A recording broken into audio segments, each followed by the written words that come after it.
Olá, meus irmãos, meus amigos. Quantas vezes na vida nós enfrentamos obstáculos, lutas e acabamos desanimando? Hoje eu quero falar desses obstáculos na vida de Paulo, os obstáculos na obra missionária, os obstáculos numa igreja missionária, os obstáculos quando a igreja quer fazer missões. Eu quero ler um texto em Atos, capítulo 14, o verso de número 19. Veja se você já passou por algo parecido como servo do Senhor.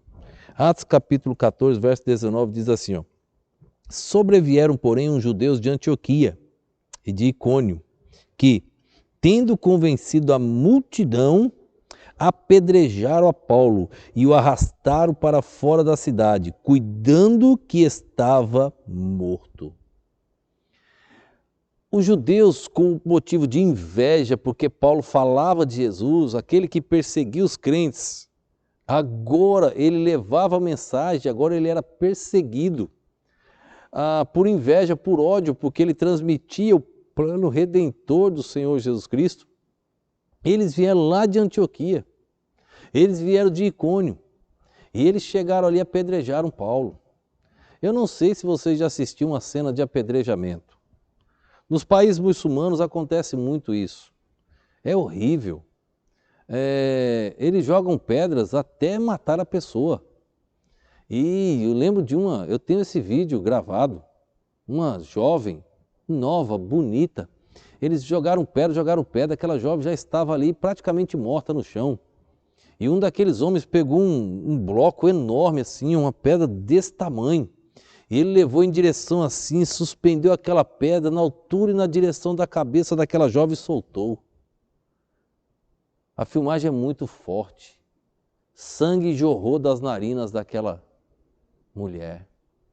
Quando eles apedrejavam alguém, eles não deixavam vivos. O próprio texto diz que eles tiraram Paulo para fora da cidade como morto. Eles largaram Paulo lá morto. Nós encontramos um texto em Corinto que Paulo diz: se no homem, se no corpo eu não sei, ou se fora do corpo, fui arrebatado ao terceiro céus. Eu creio que aquele texto de Corinto, Paulo está fazendo menção a esse apedrejamento. Fazendo menção a esse apedrejamento, Paulo está dizendo, naquele instante, eu estava praticamente morto. E eu vi os céus. Eu estava ali já querendo entrar e querendo ficar, e Deus disse, ainda não. Você tem muita coisa ainda a fazer. Você tem muita obra. Lembra quando você perseguiu os crentes? Você tem que realizar a obra agora, você será perseguido. E, irmãos, a partir desse apedrejamento aqui, se fosse eu e se fosse você, qual seria a nossa decisão? Talvez, vou embora, Deus não me protegeu, eu não quero mais servir, se nós sobrevivêssemos. Sabe o que Paulo fez? Quando ele acordou? Primeira coisa, Paulo olhou para Barnabé, eu não sei onde Barnabé estava. Alguém me perguntou um dia, eu falei, não sei onde Barnabé foi parar no meio daquela multidão, não sei. Mas o texto diz, no próximo verso, verso de número 20, diz assim, ó: Mas rodeando os discípulos, levantou-se e entrou na cidade, e no dia seguinte saiu com Barnabé para Derbe. Paulo voltou à cidade. Ele tinha acabado de ser apedrejado. As pessoas odiavam Paulo, os judeus incrédulos odiavam Paulo. Talvez eu tinha ido embora, nunca mais voltasse naquela cidade. Esse foi o caso de Jonas, não querer pregar em Nínive, porque era um povo mau. Mas Paulo voltou àquela cidade para pregar o evangelho. Ele tinha um amor, os obstáculos não detinham Paulo. Os obstáculos, nós vamos ver em seguida, fortalecia a fé de Paulo, em vez de trazer algum tipo de desgosto, algum tipo de desânimo. Ele voltou à cidade. Olha o versículo de número 21. Olha o que Paulo vai fazer aqui, ó. E tendo anunciado o evangelho naquela cidade, e feito muitos discípulos, voltaram para Listra, Icônio e Antioquia. Verso de número 22. Confirmando os ânimos dos discípulos, exortando-os a permanecer na fé, pois que por muitas tribulações nos importa entrar no reino de Deus. Por muitas tribulações nos importa entrar no reino de Deus. Paulo ele tinha autoridade para tratar desse assunto. Ele foi apedrejado, ele foi retirado como morto. E ele diz, exortando os irmãos à fé, nós devemos padecer por amor a Cristo. Quantos missionários estão padecendo neste momento? Irmãos, nesse período de pandemia, quantos missionários estão passando por lutas? Muitas igrejas estão sofrendo. E pelas igrejas sofrer, muitas igrejas, lamentavelmente, a primeira coisa que corta é a oferta missionária. Da igreja da qual o seu pastor nunca se mexeu em missões. E eu sempre disse, se for tratar de mexer em missões, eu deixo a igreja. Eu vou embora. Eu não fico. Missões é o que move meu coração, missões é o que move a igreja. Missões é o que mantém a igreja viva.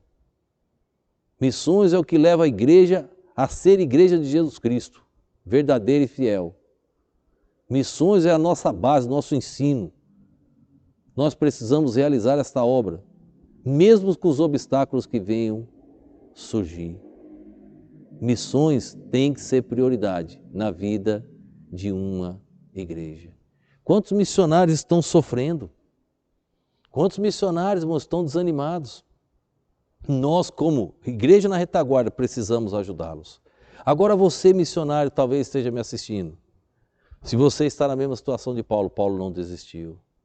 Lembra-te, as igrejas têm sim a obrigação de mantê-los. Agora lembre-se, quem chamou vocês foi Deus e Deus vai sustentá-los fielmente. Deus pode permitir situações difíceis, que vamos pregar amanhã, para te fortalecer na fé.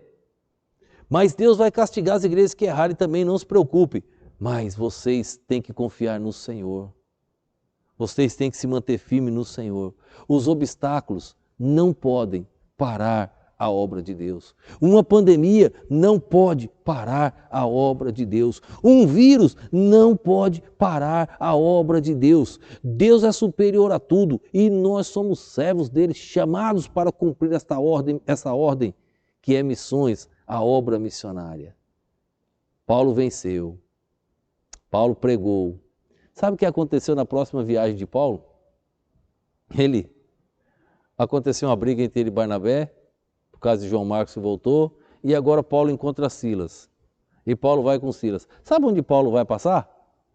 Lista, Derbe e Icônio. Sabe o que Paulo diz? Precisamos ver a fé dos nossos irmãos. Mesmo local onde ele foi apedrejado, ele voltou. Deus é maravilhoso. E ali organizou uma igreja para a glória de Deus. Deus é fiel. Deus sempre honra aqueles que o honram. Deus sempre honra a sua fé. Vamos confiar no Senhor. Vamos sofrer, crendo que Deus está no controle e nunca vai sair do controle. Vamos orar. Pai, obrigado a Deus por mais esse dia, mais esse momento. Obrigado pela oportunidade de falar do teu amor, da tua grandeza e, ó Deus, do apedrejamento do apóstolo Paulo. Como ele venceu confiando só em ti. Obrigado, Pai. Tu és maravilhoso. Continua conosco, Deus, nos ajudando a te servir em espírito e em verdade. Eu te oro, Deus, agradecido no nome e no poder do nosso Senhor e Salvador Jesus Cristo. Amém.